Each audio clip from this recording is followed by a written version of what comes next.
नमस्कार।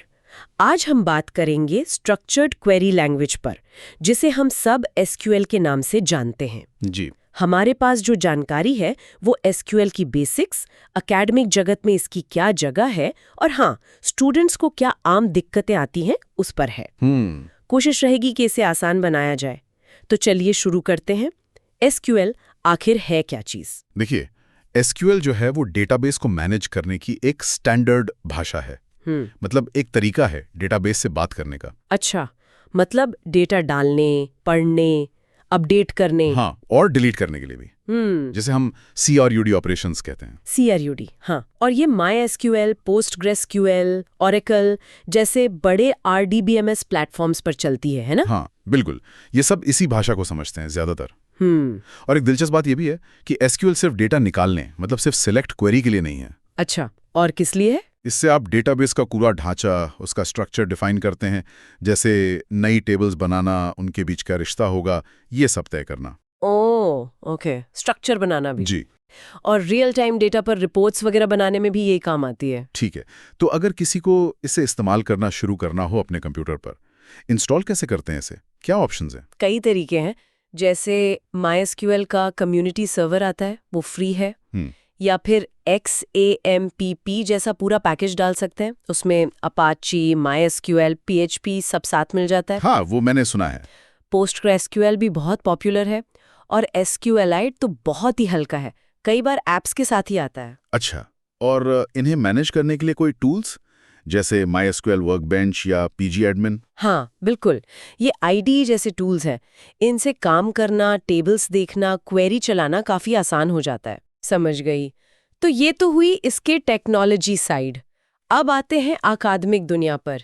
जैसे इंजीनियरिंग है या कंप्यूटर एप्लीकेशन के कोर्स हैं, वहाँ एसक्यूएल कितना ज़रूरी है? देखिए, एकेडमिक लेवल पर तो ये बहुत ही ज़्यादा ज़रूरी है। BCO हो, BTech में कंप्यूटर साइंस या ITO, MCA या फिर डिप्लोमा प्रोग्राम्स। सब में? हाँ, लगभग सब में। खास तौर पर जहाँ डेटाबेस मैनेजमेंट सिस्टम्स, DBMS या डेटा एनालिटिक्स पढ़ाया जाता है, वहाँ तो ये अनिवार्य जैसा है। और इसका प्रैक्टिकल इस्तेमाल, मतलब थ्योरी के अलावा? बिल्कुल प्रैक्टिकल है। वेबसाइट्स और ऐप्स का जो बैकएंड होता है, जहाँ सारा डेटा स्टोर होता है, वो अक्सर SQL डेटाबेस ही होता है। अच्छा। कॉलेज प्रोजेक्ट्स में भी इसका खूब इस्तेमाल होता है। यूजर का डेटा मैनेज करना हो, कोई लॉग्स रखने हो, इन्वेंट्री सिस्टम बनाना हो।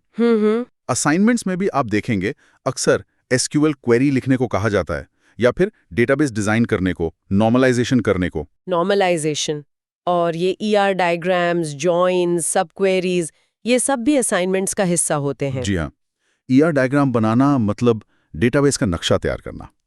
और जॉइन्स और सब क्वेरीज तो जरूरी हैं ही, जब आपको कई टेबल से मिलाकर जानकारी निकालनी हो। सुनने में तो ये काफी कुछ लगता है। क्या छात्रों को इसमें मुश्किलें भी आती हैं? कुछ आम चुनौतियां? बिल्कुल आती हैं। ऐसा नहीं है कि ये एकदम आसान है सबके लिए। जैसे कि? एक तो ये जो रिलेशनल कॉन्सेप्ट्स हैं, जैसे प्राइमरी की और फॉरेन की, ये समझना कि ये कैसे काम करती हैं, टेबल्स को कैसे जोड़ती हैं, इसमें कई बार छात्र अटकते हैं। ये कीज वाला मामला। हाँ। फिर अच्छी और कुशल जॉइन क्वेरी लिखना, मतलब ऐसी क्वेरी जो सही रिजल्ट भी दे और तेज भी चले, खासकर जब डेटा बहुत सारा हो। ओके, स्पीड का भी ध्यान रखना होता है। जी। और नॉर्मलाइजेशन के नियम, first normal form, second, third, इन्हें समझना और सही से लागू करना, ताकि डेटा में गैर जरूरी दोहराव ना हो, ये भी एक चैलेंज है। ठीक है। और क्वेरी ऑप्टिमाइजेशन, जैसा मैंने कहा, क्वेरी को बेहतर बनाना। एरर हैंडलिंग, मतलब अगर क्वेरी में कोई गलती हो तो उसे समझना और ठीक करना। और हाँ, बड़े डेटासेट्स के साथ काम करना भी मुश्किल हो सकता है। ये तो काफी सारी चुनौतियां हैं। तो फिर सवाल ये है कि छात्र इन सब से निपटे कैसे? क्या मदद मिल सकती है कहीं से? हाँ, यहीं पर कुछ सेवाओं का जिक्र आता है, जैसा हमारी जानकारी के स्रोत में बताया गया है। जैसे पेन कंटेंट डिजिटल है। पेन कंटेंट डिजिटल, ये क्या करते हैं? ये अकादमिक सहायता देते हैं SQL से जुड़े कामों में। किस तरह की सहायता? जैसे असाइनमेंट में मदद, मान लीजिए क्वेरी लिखनी है या टेबल डिजाइन करनी है या क्रूड ऑपरेशंस कोड करने हैं, उसमें हेल्प करते हैं। अच्छा, असाइनमेंट हेल्प। हाँ, और कॉलेज प्रोजेक्ट्स के लिए भी सपोर्ट देते हैं, पूरा डेटाबेस सिस्टम बनाने में, उसका स्कीमा डायग्राम तैयार करने में। प्रोजेक्ट सपोर्ट भी। और जो ऑप्टिमाइजेशन या एरर की बात कर रहे थे हम, उसमें भी। डीबगिंग में, यानी गलतियां ढूंढने में और क्वेरी को बेहतर बनाने में भी मदद करते हैं। साथ ही डॉक्यूमेंटेशन तैयार करने में भी। डॉक्यूमेंटेशन मतलब रिपोर्ट वगैरह? जी। जैसे ईआर मॉडल बनाना, स्कीमा डिज़ाइन दिखाना, आउटपुट के स्क्रीनशॉट्स लगाना, पूरी एकेडमिक रिपोर्ट तैयार करने में मदद। ये तो काफी व्यापक मदद लगती है। हाँ, और सबसे ज़रूरी बात शायद ये है कि वो सिर्फ काम करके नहीं देते, बल्कि नॉर्मलाइजेशन या इंडेक्सिंग जैसे जो मुश्किल कॉन्सेप्ट्स हैं, उन्हें समझाने में भी मदद करते हैं। अच्छा, तो मतलब समझने में भी मदद। जी, ताकि छात्र की एसक्यूएल की समझ भी मजबूत हो, सिर्फ असाइनमेंट पूरा ना हो। ये तो बहुत जरूरी बात है। तो कुल मिला के ये साफ है कि टेक्नोलॉजी और डेटा के फील्ड में जाने वाले हर छात्र के लिए एसक्यूएल सीखना तो एक तरह से जरूरी ही है। हाँ, एक फंडामेंटल स्किल है ये।